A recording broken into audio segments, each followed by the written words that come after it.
It's Thursday, June 19th, and the 49ers still have more than $46 million in cap space.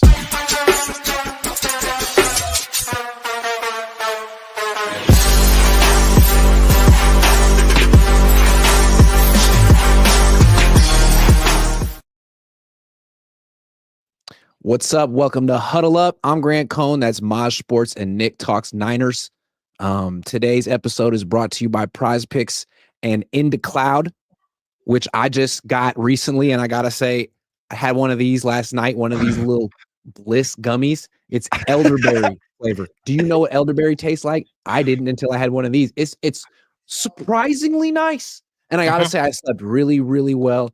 It's 5 milligrams of THC D9, which I don't exactly know what makes it D9, but it sounds good.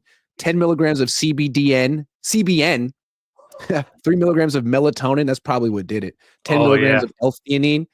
Got all kind of stuff. So had these last night. Personally recommend them. They also have other stuff they sent me, like Pop Rocks, Into Cloud, Chronic Crystals, just in case you like taking medicinals via Pop Rock form, because who doesn't like pop? As kids, did you have that urban myth that like if you mix Pop Rocks and Coke, you die? Yeah, like blow up in your stomach. It'll happen.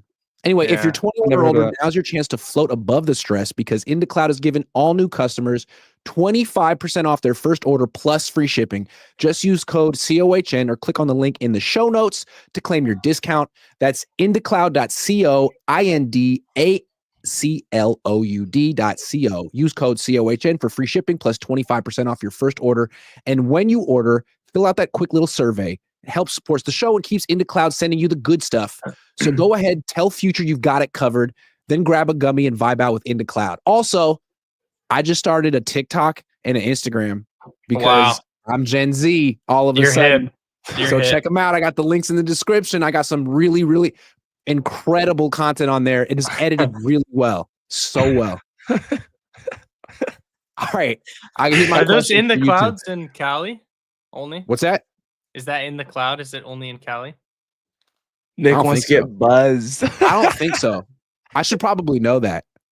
Let me get back to you on that later in the show, because I think I have the information on that. Cool. I don't think so. Multiple states, I would think. Here's that question, though, for the 49ers. For 49er fans, you two. John Lynch went on with Matt Mayoka recently, and I think he's trying to really reassure fans. So he said a couple of things. He's like, look, we knew we were going to have to go cheaper, go younger this year, and we did. And we knew we are going to have to take some lumps. We're going to have to, live with some growing pains. But, once we're through that, it's going to be great. And it sounds great. They let a lot of players go this year, but we've gone through it. There's not one player in particular that you said the Niners really should have brought this guy back. Still, though, $46 million in salary cap space, and they're talking about taking lumps. As a fan, does that sit well with you? Do you feel like, hey, man, if you're counting on taking lumps at 2, 3, 4 positions, why don't you just spend some more money, use some of that cap space? Or do you trust the plan? Do you trust the process? How do you feel? I trust it. How come? I actually trust it because, there's something about, like John has said the whole offseason, like he wants to get younger. And my stance has been I want the Niners to get younger. Clearly the team that we had was not going to get the job done in the Super Bowl. We saw what that, looked like for 5-6 years. And in order to get younger, you have to just say kind of screw it to the cap and not spend money on those players, because when you draft players, what Niner fans are used to is Darrell Luter Jr. getting drafted and sitting on the sideline for the last 3 years because they're paying are ahead of it. You know what I mean? Eventually this guy's got to play. Eventually you have to see what you have in that player. Otherwise, what is he just going to sit on the sideline? You know what I mean? These players, what we've been used to talking about, with IU getting drafted, he sat, we had Sanders, we had other wide receivers that were playing ahead of him because we were paying for them. At some point, you have to play the young guys, see what you have, see how your draft went, and then at that point, you could be like, okay, we have this young player. Whether it's Jordan Watkins, whether the D line's set. Why would we go out and my point is, why would we go out and spend on a D lineman? Pick up a juicy contract and then we draft those guys and they end up being really good and we don't even really need that guy. You know what I mean? Then it's just a waste of money at that point. So I like the rebuild. I think they should have done it earlier. I thought they should have done it at the trade deadline last season. I thought they could have gotten something for Talanoa. I thought they could have gotten something for Dre, even though he was injured. Like, there's a lot of players that we got rid of or weren't able to bring back, I should say, that we could have gotten rid of and snagged draft picks, and just gotten more capital. So I thought they should have done earlier. So now that they're finally doing it, I'm stoked.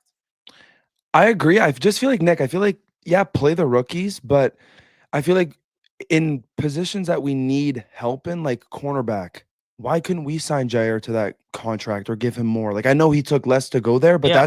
that's the type of player, like, For you sure. sign. Sure. Or But the 1-year deals are different than going out and spending like a chunk change, because the 43 million is a lot of money. But I Yeah. agree. When you can, I mean, I said it when we talked about it last week's show. Like, if you can get Jair for a 1-year deal, snag Yeah. it for sure. 6 million, I would have snagged him, no doubt. But Like- he also said he took less to go to Baltimore because he's friends with Lamar. So it's kind of tough. Like, what were we gonna get him at? 1 year 10? I would assume that's kind of what we offered him. I would have been fine with that too. Is Justin Simmons still available? Yes. Yeah. So, like, that's a guy, like, our safety position is kind of iffy right now. That's the type of guy you go out and you sign. That's a guy that I would like to sign because, like, we have all this money, but I do agree with Nick. Yes, we have to play our rookies finally because we never, ever do. Yeah, that's true. I agree with that. But I think also, like, there's a balance there because you're in a situation where, you're going to give these rookies an opportunity to play, but not all of them are going to do well right away. Some of them will be hurt. Alfred Collins is hurt right now. Yeah. There's like, you're walking a tightrope here. You're not really giving yourself much leeway. And if these rookies aren't really super productive right away, there's a world where this team has a losing record again. You know what I mean? Yeah. And I feel like in year 9 of this administration, that's kind of dangerous. I don't know if you're going to get the benefit of the doubt. Someone could get fired. A lot of people just got fired last year.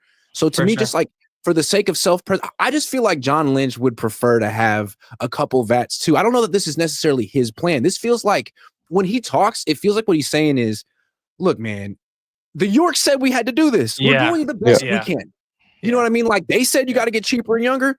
We're trying to get cheaper and younger. So remember that if we happen to go 7-10 this year, because hell yeah, we'd like to have a D lineman. Alfred Collins is hurt right now. Like, what did John say? Kyle said, like, Kyle couldn't breathe after he was told that the Yorks were going to take away some of the budget, and he finally exhaled after the draft when they had some starting D linemen. So to me, this is coming down from the top. And again, my question is,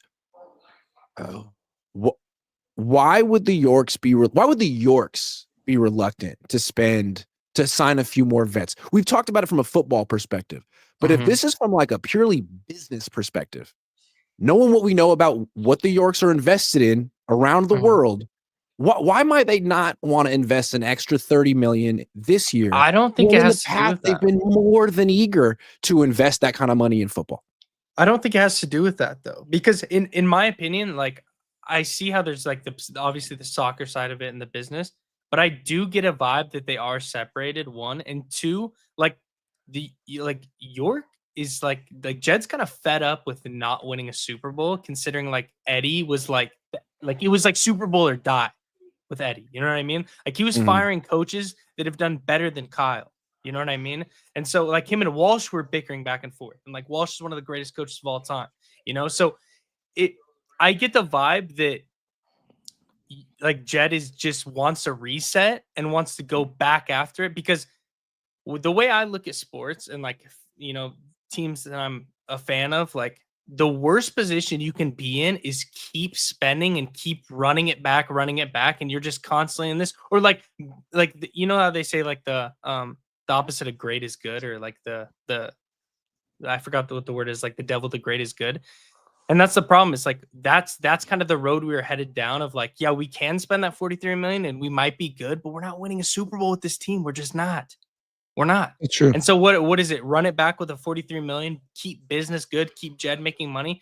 I don't think Jed really cares about making money. Like, I think it's like kind of flipping the switch to where, like, yeah, of course he wants to make money, but he wants a Super Bowl. Like, he doesn't want to just live in the shadow of Eddie and never win one. Like that, I feel like that's his worst nightmare.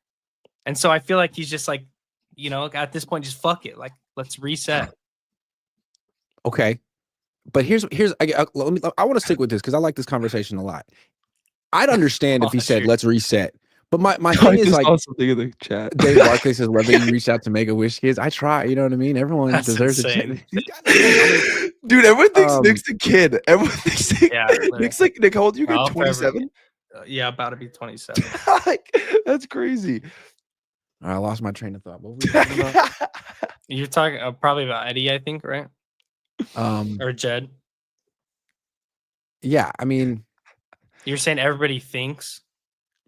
everybody, I don't remember what I was talking about. Well, I guess what I was trying to say is, look, I was bringing up the soccer thing. You saw what the Red Sox did. They traded away Rafael Devers, and Red Sox fans are like, why? Why did we do this? This is our best hitter. Well, the Red Sox also own Liverpool, and it turns out that Liverpool is signing Florian Wirtz, like a German soccer player, like £100 million deal. And they can say it's not related, just like the Niners can say that Leeds and the 49ers aren't related, but it sure looks like those two things were related with the Red Sox. And it sure looks like the Niners like increased investment in Leeds coincided with a off year or whatever they're calling it. I don't know. Like, as Niner fans, do you give a single solitary fuck about Leeds United? I mean, no, but to be fair, also the Red Sox owners also, correct me if I'm wrong, but I'm pretty sure, like 99% positive, they also own the Pittsburgh Penguins, and the Penguins have tanked the last 2 years and sold a bunch of their players too. So it's kind of all linked. Grant, I don't think Leeds spend. Do they spend a lot of money? Because like you're comparing Liverpool to Leeds, and Liverpool spends a lot more than Leeds. Well, the thing with Leeds is they just got promoted to the Premier League this year. So I think the idea is most teams that get promoted get relegated immediately after, like the year after, because it's the bottom three teams. So they're going to have to spend a lot just to hopefully not get relegated. So what I'm going to be doing this offseason is I'm now covering the 49ers and Leeds. And anytime Leeds signs a player, I'm going to make sure that 49er fans know about it, because Niner fans are huge Leeds soccer fans, right? I'm pretty sure. I love care. Yeah. Leeds. Go Leeds. Yeah. W Leeds. Absolutely. Go Leeds. I just became a soccer. I don't know anything. I played the sport in high school, but I don't really know much about professional soccer. Everybody thinks I'm Canadian too. I'm not Canadian. Let's go, Nick. Nick, we're both kids and we're both Canadian. I live in the desert, brother. Is there any other points I wanted to make about them not using their cap space? I thought there was one. Really, I love how you're going to do articles on make about that. Lead sign striker Joel Armand, and you're going to be like, how does this impact the 49ers? Like, that's so funny. And in related news, the 49ers did nothing. It just feels like the Niners spent enough money to like avoid criticism this offseason. They spent on their own guy. No, here's what I wanted to say. Okay, here we go. So what is the point of wanting to do the reset and potentially risk another losing season if some of these rookies don't pan out, when you have Trent Williams and George Kittle and Christian McCaffrey? Like, you're potentially wasting another critical year of their careers. Like, what? Why would you even take that risk? Like, hey, Trent, there's a real chance we go 8-9 this year if Alfred Collins and Michael Williams aren't really good. Sorry. But I agree. You could have said the same thing about Calvin Johnson on the Detroit Lions. I agree with Nick. Stafford, like, they were horrible and they weren't spending money on players. They had Matt Stafford and Calvin Johnson. You know what I mean? They wasted their whole careers, basically. Right. And then everyone got fired in Detroit, and then they brought in the guys from the Rams, and now they're doing better. For sure. You know what I'm saying? Yeah. No, that's all I'm saying. It's like, I understand resetting. And you guys said, like, this core isn't going to win a Super Bowl. I absolutely agree, but you kept the core. And it seems to me that if you're relying on so many rookies to make this season worthwhile for a few vets who don't have much time left, which is, again, an interesting tightrope to walk, and you could pull it off, but it's going to be interesting. I think it's nice, though. We're finally relying on rookies. I don't remember the last time we did this. Like, we always, like, this $46 million, we always usually spend it. Now this is the final, like, now we're not going to spend it, which I like that. We're changing it up a little bit. I like that. All right, let me ask you something else. Why do you think the Niners insist on using the wide nine? It's not necessarily like the most popular front. Most teams use like a variation of the 3-4 with essentially a 5-man front. And they do it for various reasons. Why do you think the Niners are so set? I mean, it's been like this for 6 years. I just think they like speed and the opportunities that defense brings. Like, it that defense is pretty much like, rush the passer, and it makes it easier on the DBs because usually they're running zone behind it. Like the Niners don't really run a lot of man, you know? No. And I think it just fits what they want. Like the Niners have kind of always been like the bend don't break on defense. Of course they've had like, really good years where they're very dominant. But even with D'Amico and then even with Sala, like those defenses were a lot of bend don't break, which I think they like because I think Kyle's confident he's going to put up points on the offensive end. And so when you're just bend don't break, allow field goals, like Kyle thinks confidently that he's going to outscore teams, and I think it just works with his system. That's my take. That's what I think. I don't like. I agree with Nick. I just think Kyle likes it. I don't really know. And they draft for that. We've Like, just they been don't using the rotate wide as nine much. all the That's time. fair, Mosh. As a fair answer, here's my interpretation. We've been using it all the time.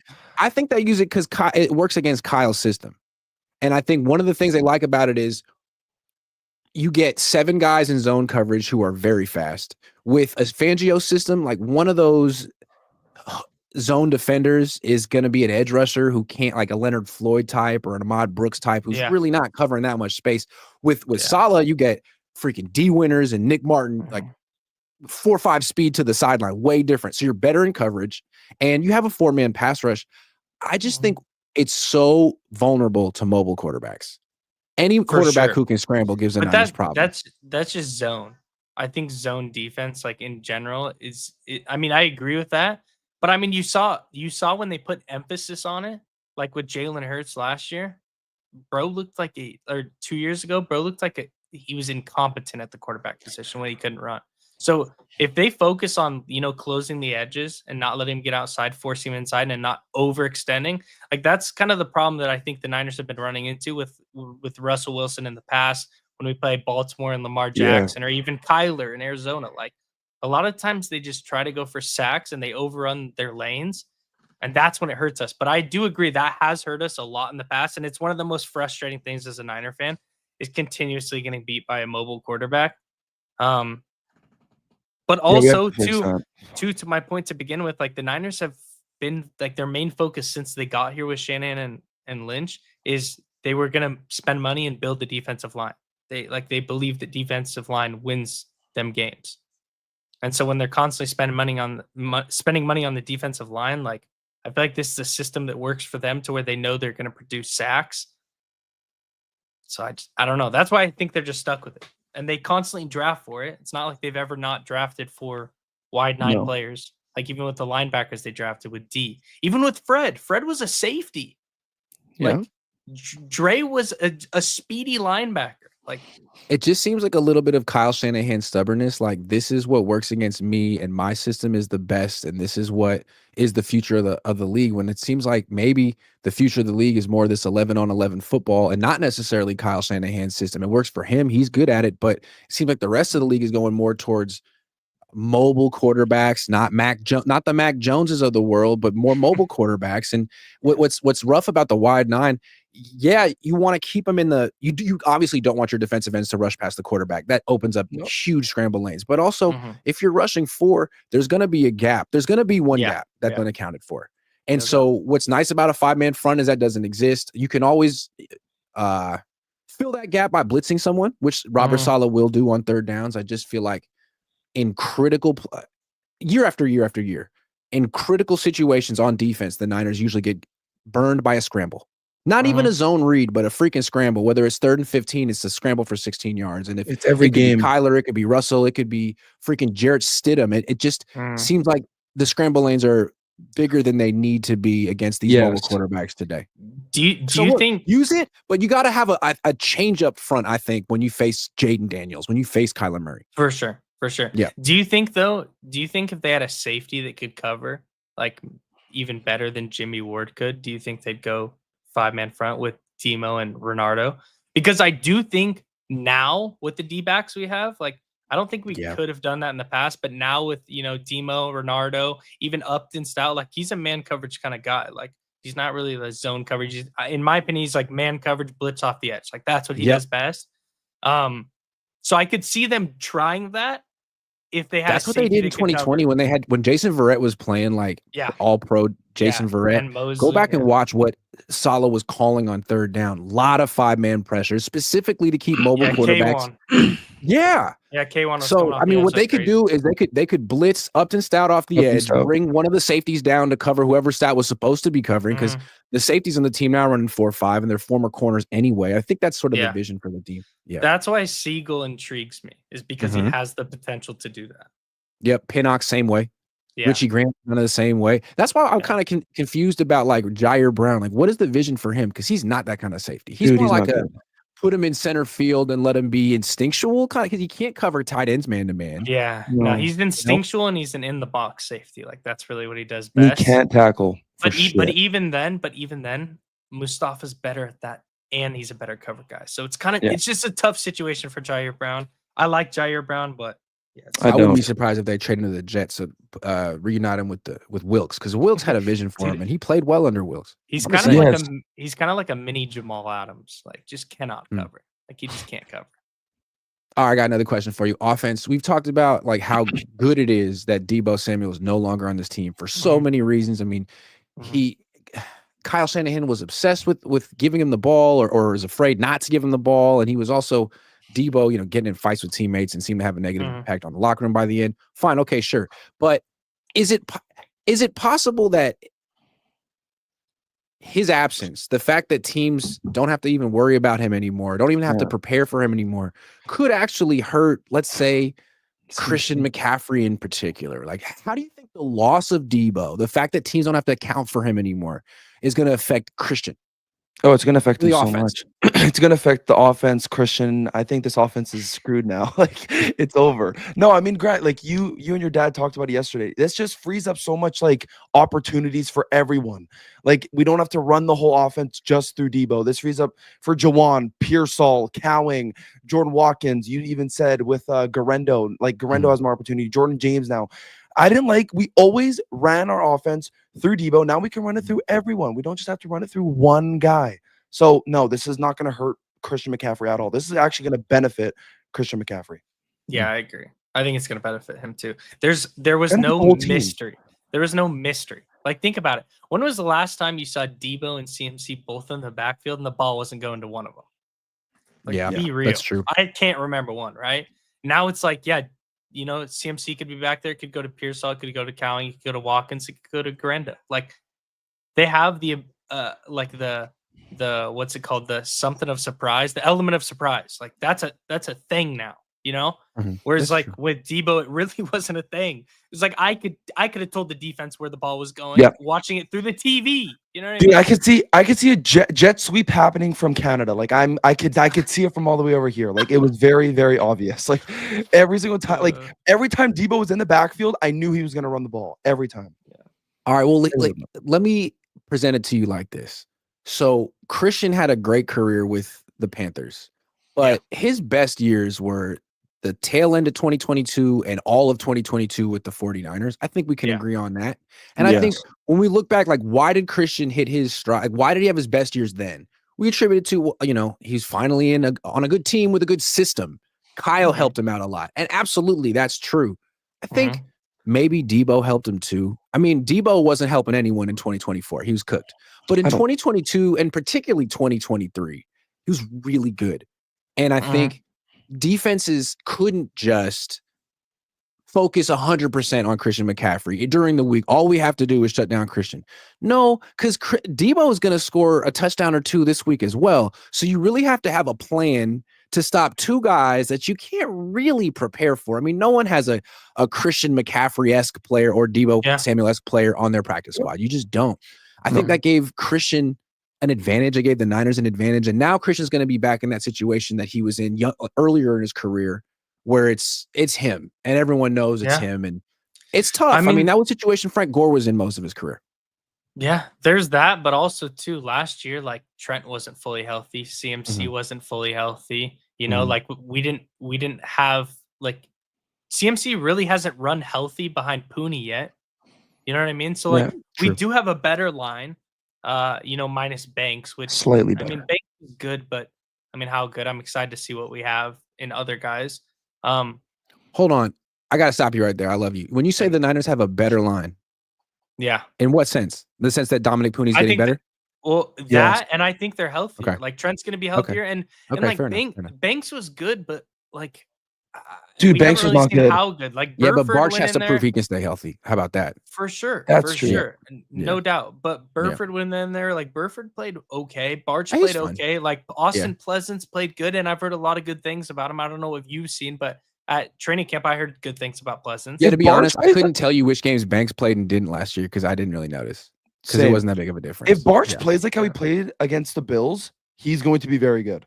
Like very good. That was a snow game, so it's tough to tell. That's true. Yeah. But, so I don't know. All right, I guess let's- my point is there's other factors going into it.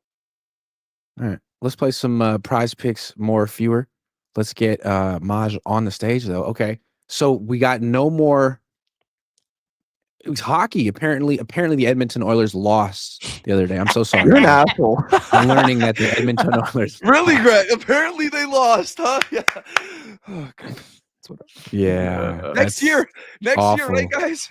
I feel so bad. Connor McDavid, man. I just learned about him. He seems So- like Does Jalen Williams go off again? Because bro went ignorant. Oh, last 40, Game. He had yeah, like he 40. popped Yeah. off. what do you think? I mean, he's been sort I mean, of he said it I mean, 3 he's games gone in up a row. 5 games in a row, right? 17, 19, 26, 27, 40. Do more. Yeah. Give it to him. Let's do Give it to more. him. He's on a What do heater. you like about Jalen Williams? Seems really underrated. Like he's not. Everyone knows about Shea, but no one really knows about Jalen Williams. Yeah. Guy's a He's a dog. good player. He's good. He's a good Go player. Pascal. Defensive and You- offensive. Go Pascal. Pascal, Toronto Raptor. Go more. He's gonna have to pop off this game. Pascal Siakam. Yeah, Tyrese is playing, but like He's who injured. knows how much he's gonna play. So Siakam's gonna have to ball out. Like Should we hit the less on Tyrese because he's injured? you Yeah, could. on the I mean, points. dude, that he had dropped 4 a goose points? egg. Yeah, 4 points last game. He Oh played my God. horrible. He had 0 at half too. It was horrible. jeez, that's good. Yeah. Good What for about him. Shea? 33 and a half. dude, Or we could do like taking assist- 33 and a half is just so insane. I wouldn't even take his assist because that guy just turns into a demon when he has to. No, this is why I can't watch the NBA anymore. I watched the last game. Shea doesn't even get touched, and he's already at the free throw line. Like this, is what Yeah, it's pisses me pretty off. Like, crazy. where's like the contact? It's so soft. It's so he didn't even get touched. how about and it free was throws free throw. attempted? 10. More, Oh yeah, more, yeah, more, bash more. that. 2 more. This guy Yeah. shoots like 20 free throws a game. Yeah, you should take I'm gonna ride this. Look for Benedict Mathurin over his points. It's probably at Benedict, like 10. Canadian. Probably He's a like 10. Canadian. No, he's not even in there. Oh, you're in the He's popular. not even in that's there. Why. It's You're just in okay. the Well, popular. maybe he is. Hold on. Yeah, you're just in the Mathurin. popular. There it is. Yup. Okay. So hold on. What are we looking for? Points? Yeah, points.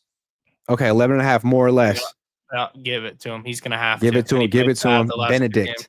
Yes. All right. Benedict. What a Hit name. 27 a couple games ago. All right, let's have that be the lineup. All right, There let's it do is. Drink it in with your eyes. Let's flex it. Submit it. Grant, what's the biggest bet you ever won? Like, how much like have you actually won from Prize Picks? How much have I won? Let's check it out. I don't want to view the board. Let's see what I've done recently. My lineups. Have I won anything recently? Past 41. I've won 1,900. My last one, I got all 3 wrong. Man, I'm terrible. This was a win. Win. Dry settle. Fuck you. Oh, Oh, dry there you settle. go. That was a Look at was a that. This was win. 45. Look at that one. Wow. You Wow. like that? Yeah, I love that. I wish I had Prize Picks in Canada. Why don't they have it in Alright. Canada, Grant? I don't have it. You don't in have it? Vegas either, I'll dude. talk to him. Well, look, everyone, download the app unless you're in Canada. Use promo code COHN, COHN, play $5 and get $50 in lineups instantly. Okay. There it is. All right. So, next question for you guys. Well, Pro Football Network recently ranked the head coaches going into 2025. Let me hit you with their top 10 ranking and see what you guys think about where they placed Kyle Shanahan. Number 1, Andy Reid. Number No. 2, Sean McVay. Number 3, John Harbaugh. Number 4, Sirianni. Number Okay. 5, Dan Campbell. Number 6, Kyle. Number 7, Tomlin. Number 8, Harbaugh. Number 9, LaFleur. And number 10, Sean Payton. How do you feel about that? How is Dan Campbell above Shanahan? I don't. I agree with think- that. I don't understand the Dan Campbell hype at all. No, this guy's an idiot. He goes for it on every 4th down like he's an idiot. Like, And I get Tomlin wins, but like When are we gonna actually have a real conversation about Tomlin? Like the guy never does Like- anything in the playoffs. Like he just is a regular season merchant. I also have something else to say. John Harbaugh, number 3. He was What number has 3 on the he list. done in the last 13, 14 years?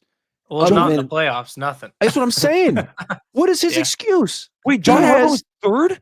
First ballot Hall of Fame quarterback who wins the MVP every other year, and he can't Yeah, get it done. every I don't other- understand. literally. Grant, John Yeah. Harbaugh was 3rd on the list? 3rd, Yeah. John Harbaugh. Because Jim Harbaugh dude, was that's 8th. a regular What did they do? season merchant. That's a regular Yeah. season merchant. Yes, that's they in the playoffs. They always lose. Yeah. every There's time. no way he was like. Who made this list? This is Pro Football Network. So, hey, look, it's a tough list to make. I mean, I think we all agree with Andy Reid 1, Sean McVay 2 seems pretty reasonable. I Nick think Sirianni Sirianni. should be 3rd. If No, anything. I don't. I mean, I don't think Sirianni's that good of a coach. Well, might Nick, be he a- won the Super Bowl. You he might have be- to put him there. for You sure, have but to. he might be good at bringing people together. But as far as X's and O's, like, are we serious? Like, but I let- think that's what's so interesting about this Yeah. list and Sirianni in general. I mean, we're talking head coaches, and I think a Yeah. lot of times you get that it bleeds together. Like when they talk about Kyle in this list, they're just going to talk about what he does as a coordinator, which is fine. yeah, But we're talking about head coach stuff, and I think Sirianni's an example of a guy who's a much better head coach than he is a coordinator. Like I wouldn't want him to be. I my mean, yeah, coordinator. you saw him with 2 bad coordinators. That season fell apart, and they looked awful. And they were Yeah. talking shit about each other in the locker room. Like, it was Absolutely, horrible. no They question. get 2 good But- coordinators and great teams. Yeah, that's true. Yeah. But he also hasn't had like the lows. You know what I mean? He hasn't had a 10-loss season. His worst season was a That's true. 6-loss season. it's true. But I don't. I think Kyle might be too high. Actually, I don't know because like you can't base it off of one season. I do think Kyle might be a little bit high though, but actually, I don't know. It's hard to say.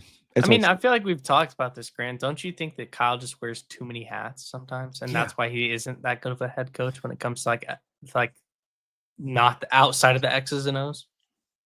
well, I think what really hurts Kyle is that he's really accomplished everything he can accomplish except for the one thing. And he's had Yeah. 3 opportunities to accomplish twice as a head coach. And the way that he didn't succeed is like you still talk about it to this day. I mean, it's like it defines him almost. I think that's what makes him him. Yeah. It's really kind of tragic in a sense because he has Do to you- deal with it. And he wears it all over his face. He's aged so much. But there's no Mhm. one else like him. There's no one Do else you who's guys- come this close and failed that Chris Knobloch, multiple times. Who? the He Oilers said coach. he said the Oilers coach because the Oilers coach got hired 2 years ago and he's made the cup final 2 years in a row and lost them both. So it's Yeah, awesome. so he's kind of up there. Nick just wants to piss me off today. Like I would put you know Sean what? Payton over Kyle Shanahan. Really? I think I would. Actually, I don't know. Grant, I actually had a question for both He's of you got a guys. ring. He's winning with his second mean, he's franchise. kinda- He's a but really is he good not coach. Is he not kind of like he's kind of a Drew Brees merchant? He's kind of like a Drew Brees, Michael Well, Thomas. Isn't he look at kind of Bo shedding Nix. that label now with Bo Nix? Like they got a I good mean, thing he going over there with Denver. He lost to us when we were on like in 2019. That was the craziest Niner game I think I've ever seen. Also, the Alex Smith game against the Saints was also nuts. Those Saints games. Can were I say that Drew crazy Brees was overrated? Is it not too soon to say that Drew Brees is over? Drew Brees was a dome merchant. He was. Drew he Brees was wasn't a that great in San he Diego? was a screen merchant, but Screen his merchant, a accuracy- Sean Payton merchant. Yeah, but his That's accuracy why- was crazy. this is why I just Grant love doesn't like how- Brock I love him as a Purdy. person. This is why Grant Yeah. doesn't like Brock Purdy. I don't even Brock like Purdy Drew is- Brees that much. Get out of here. Yeah, they're very similar. They're very similar. Short, just accurate. Did Drew quarterbacks Brees that throw ever with beat the Niners? anticipation. Like I can't remember him ever beating the I don't Niners. remember. Ever. I only remember the Alex Smith game and the Jimmy G with George Kittle. George catching on the Kittle. Oh sideline. God, Yeah. take me back. Those are the only two. Take He Saints me always games I played remember. great, but just didn't win the game. No. Yeah, yeah. Yeah. Wait, Grant, I have a question for both of you guys. Let's say Kyle Shanahan, we just sneak into the playoffs this year, but then we lose first round. We're out. Does Shanahan still have a job or is he fired? I think he still has a job. I think he I still think has a it's. job. I think it Still has a goes job? back to what we Yeah. talked about earlier, Grant, where Shanahan and Kyle wanted to spend money. Jed doesn't. Jed Mhm. talked him into this plan and is giving them grace if they don't like go as far as they should. Because What if they have a losing season though? gone? Then he's gone. Yeah, But that's the if they thing. don't make the playoffs with this Easy And then schedule? what sucks is like they're always able to say, "Oh, well, whenever they had their 10, they've had 4 10-loss seasons. Whenever it happens, they can say injuries. I don't think they Yeah. can do that this year. And there could be No. 18 injuries. I think you gotta win 9 games. I mean, they had an 11 player draft. I don't care how many injuries you have. You have Exactly. players. You have Exactly. players. 100%. Which is why I think this is like the most intriguing Niners season in a while. It's gonna be fun, it man. is. This is It fun. is. It's gonna be I'm good. down. I mean, we It's had fun 'cause- Brian Hoyer days. All right, that was zero intrigue at all. Okay. Because like this year we don't have any Super Bowl. Like we're not like, oh, we're gonna win the Super Bowl. It's just gonna be a fun. The season's gonna be fun. That's the word I'm gonna use for it. Fun. It could be the end of an era. It could be the beginning of a second era. Who knows? There's a lot at stake. You never know. We got about 10 minutes left because I got to go to a Zumba class. I love kidding. that about you. Give me Grant, the isn't roo- I mean, Zumba you like haven't when you seen practice, dance? but you've been consuming the content. Who's the rookie that you're most encouraged with or by? I don't know the correct It's the tough correct to grammar. pick one. It's tough to Jordan pick one. Watkins. Yeah, Jordan that's a Watkins. good one. Grant, those videos you post, man, this guy looks good, dude.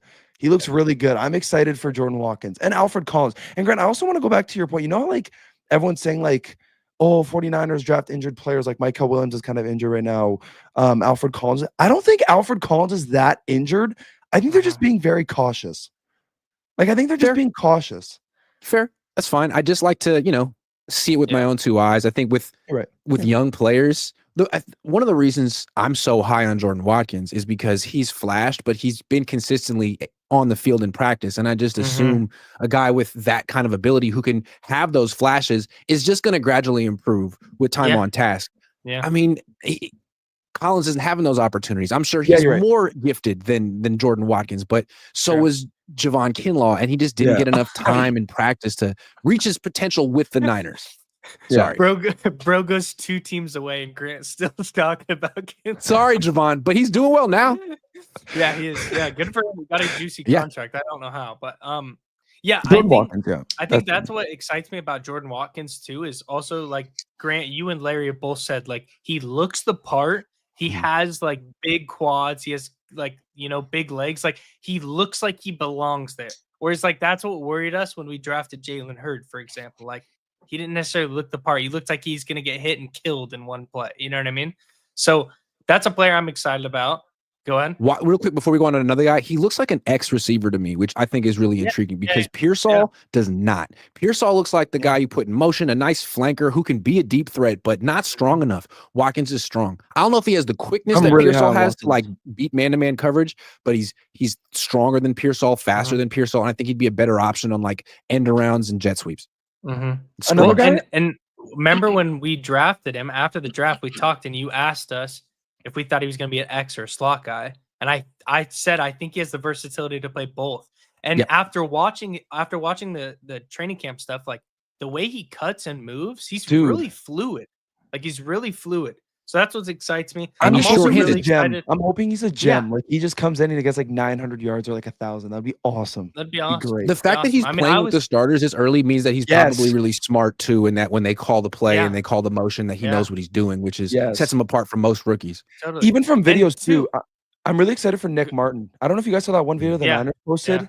He looked like he read that. Like he looks really good. Super long arms. Yeah. Have you noticed? Yeah. And he doesn't play with like with gloves on him. And he's like I understand people want D Winters to play, but I'm really like a rookies guy. I want Nick Martin to start next to Fred Warner.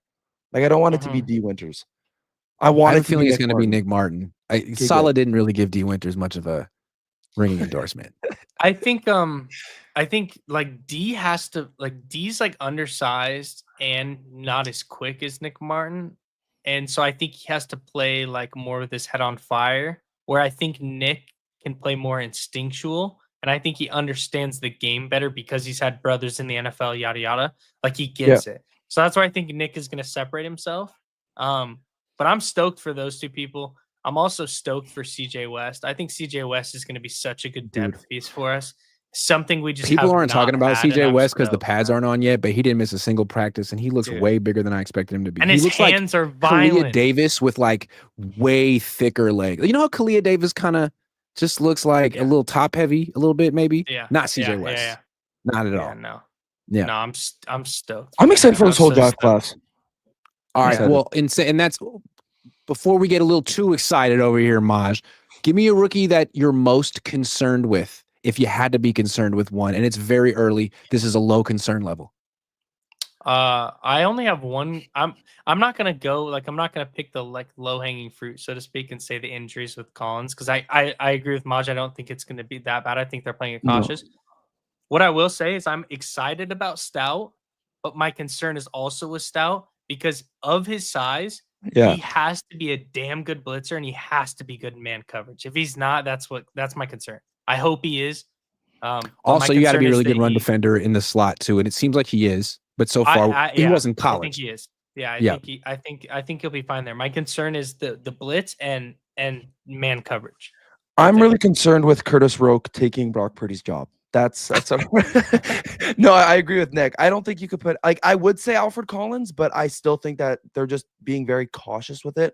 I think if I had to pick a rookie that I'm most concerned with, it has to be Upton Stout just because of his size.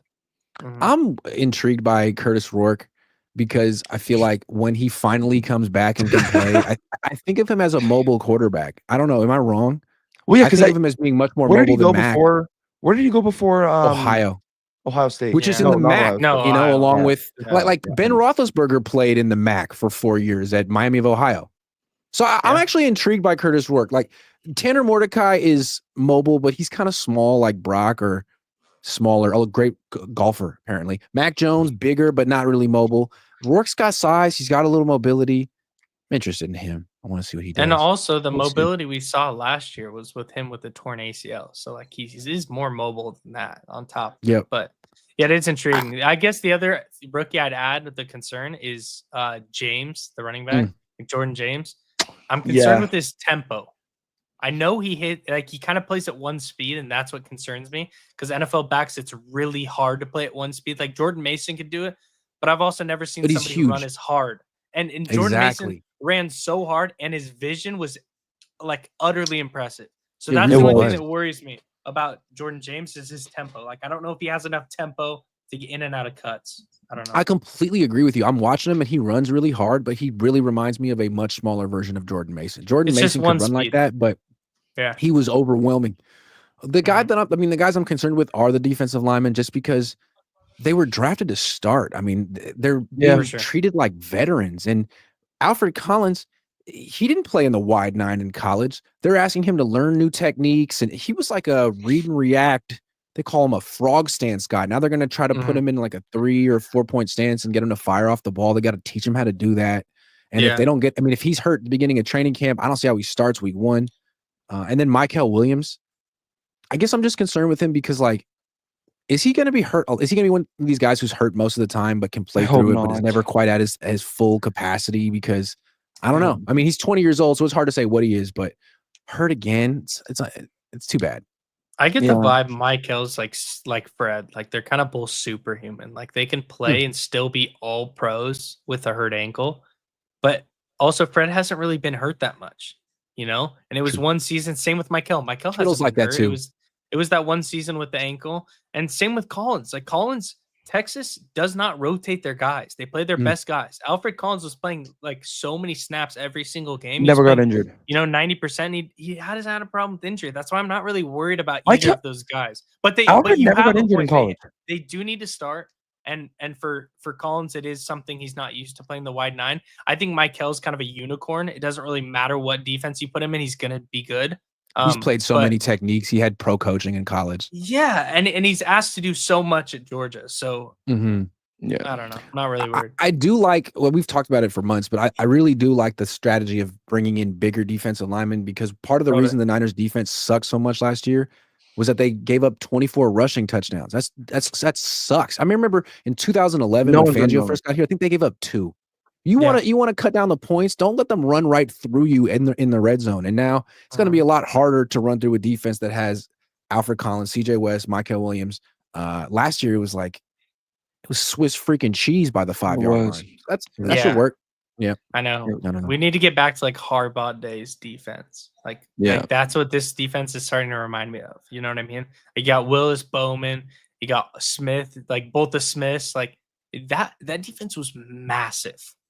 I'd like to see Saleh have a 5-man front that he can go to with, a 50, like CJ West at nose tackle, Alfred Collins, and Jordan Elliott. Something like, I don't know how he would do it, but there's got to be a big 5-man front that he can use against if he's facing. I mean, Mhm. the Cardinals averaged 5.3 yards per carry last year. Like, they're going to run the shit out of the ball. Kyler Murray's going to do that this year, and so is James Conner. There needs to be some fronts to account for that. I think it'll happen. Salah knows what he's doing. I think we're just more so asking for like not even specifically a 5-man front. Like, we just want more creativity.